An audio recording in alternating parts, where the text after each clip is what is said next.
You're tuned to Radio Kidnappers, the voice of Hawke's Bay. This is a program called The Wonderful World of Wardini Books, and it's our pleasure, as always, to have in this studio award-winning broadcaster Lou from Wardini. Oh, thanks, Ken.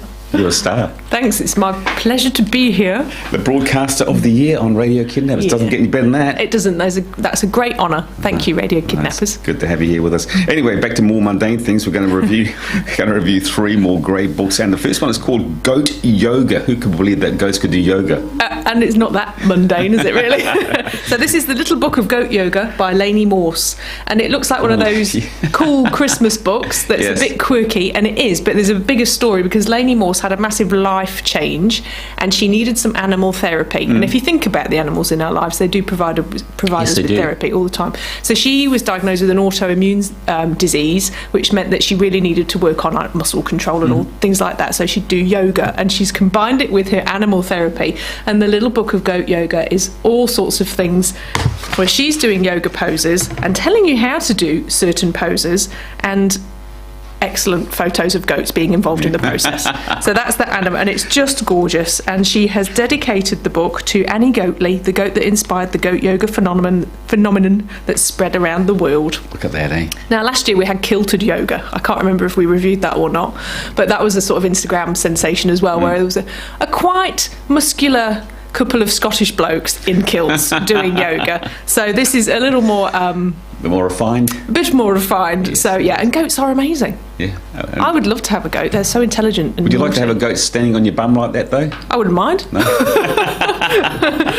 Great coffee table book. Oh, just great. I could defy anyone to pick that up, not to pick that up. That's if they come around your house. They would indeed. Yeah. And the next one's all about the Milkman. Yeah, this is fascinating. So this won the Booker Prize this year.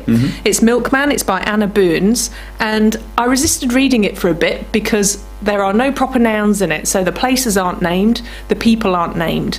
So the way that the protagonist, I don't know her name, is describing things is like she will describe somebody as first brother-in-law or third brother-in-law or maybe boyfriend. You know, it's like her on and off again boyfriend who they haven't really committed to one another.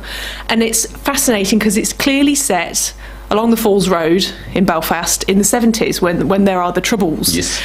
And she paints this stream of consciousness picture of the Troubles, and it's absolutely terrifying.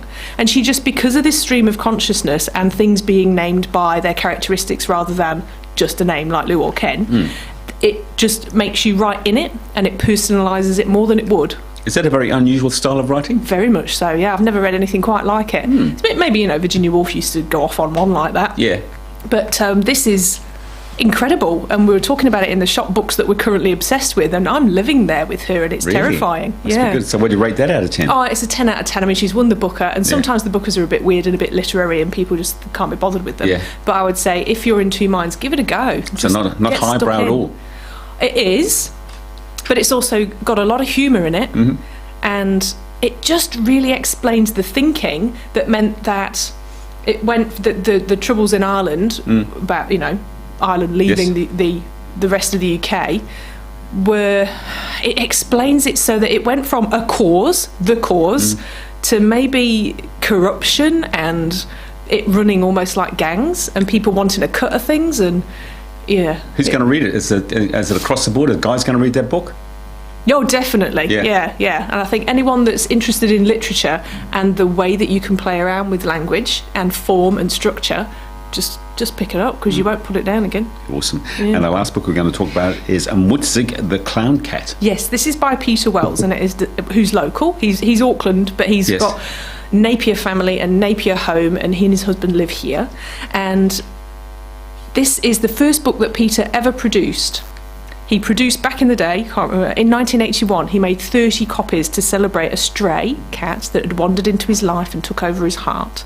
So it's a feel-good, beautiful, I mean, look at that little book. He's done the illustrations also. So they're simple little illustrations and that gorgeous typewriter font all the way through. So this is about Mutzig, and I'll just read you the first bit because it sums it up. He's just such an elegant writer. Some people thought she was an incarnation.